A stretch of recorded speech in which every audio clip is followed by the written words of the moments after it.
My beloved homeland, O enduring and everlasting glory, steadfast and unwavering through the long and turbulent turmoil of countless ages, a land of resilience and hope, you remain ever strong. This is a land of difficult and challenging days, filled with trials and hardships. In the name of the Creator of all beauty, greetings to all lovers of the history, art, and culture of Iran. At this moment, we enter a world filled with grandeur, splendor, and ancient mysteries. A world where every corner tells a story, from ancient times to the present day. I am Rasul Asadi, and I am delighted to accompany you in our unique journey to the enduring heritage.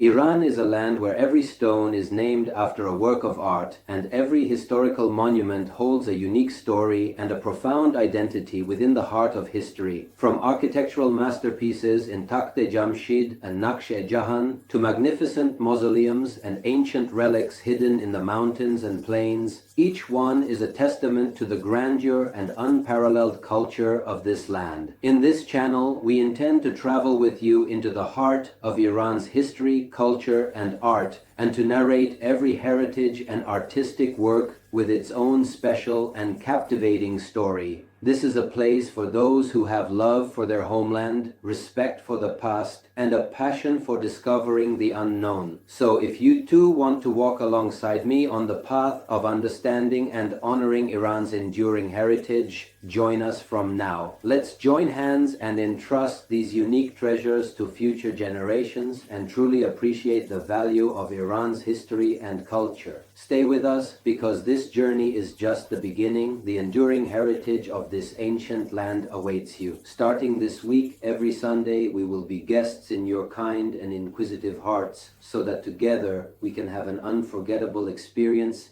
and explore the works left by our ancestors and forebears. First, we turn to one of the unparalleled masterpieces and unique wonders of this ancient land, Persepolis. Persepolis means the place where the Persians live. This structure is also known by other names, such as the 100 columns or the 40 minarets. The structure of Persepolis was actually built by Darius the Achaemenid about 25 centuries ago on a hill called Rahmat, and it served as a symbol of glory and grandeur in ancient Iran. It is considered one of the attractions of Shiraz.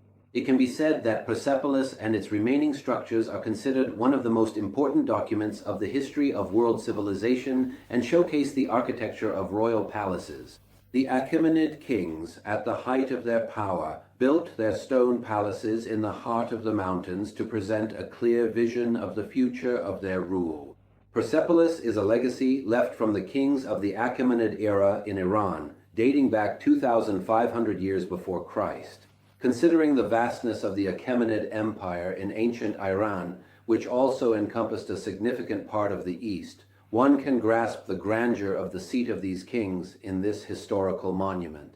It is worth mentioning that among the 6 capitals of the Achaemenid Empire, Persepolis was known as the largest and most prominent capital. Archaeologists, by studying the inscriptions and remaining artifacts in this area, have discovered the advancement of civilization in ancient Iran. The social laws of this period have also astonished many historians. Persepolis is also known worldwide as Persepolis, which is its Greek name.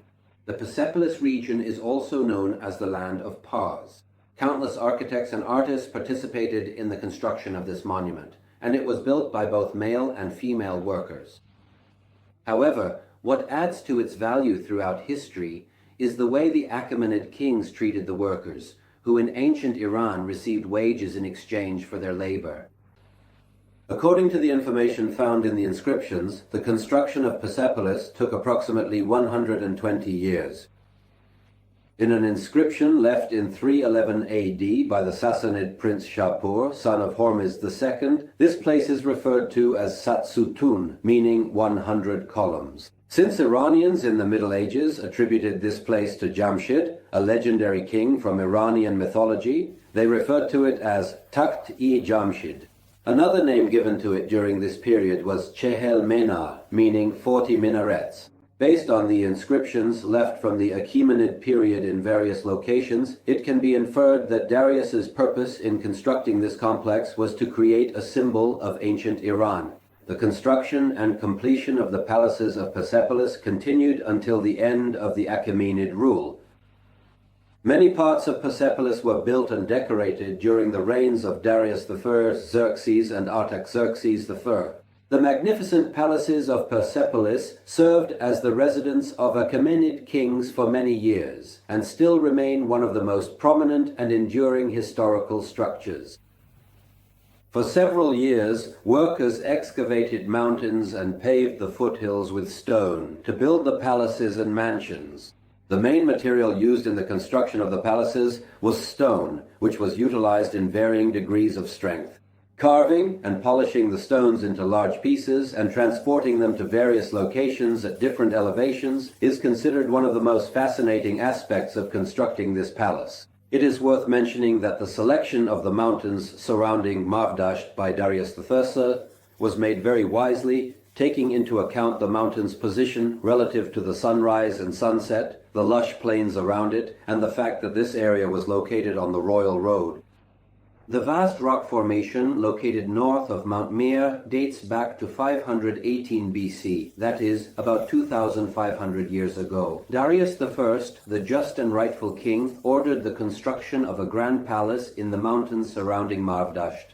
It is said that this great king determined the original site for this historic complex based on astronomical calculations. These calculations showed that on certain days of the year, the angle of sunlight when shining would align exactly with the longitudinal and latitudinal axes of Persepolis.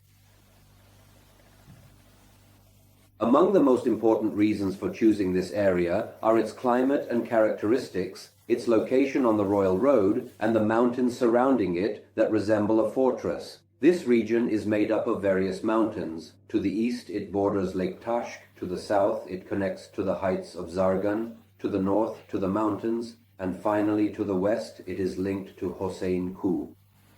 In this place, the presence of fresh water, vast pastures, and other natural resources led to the development of animal husbandry and agriculture. Of course, the construction of reliefs and statues in this complex was prolonged and continued during the reigns of later kings. Each of the existing palaces in the Takht-e-Jamshid complex was built during the reign of one of the Achaemenid kings. In 1979, this monument was inscribed on the UNESCO World Heritage List as the second remaining work of Iranian history and culture.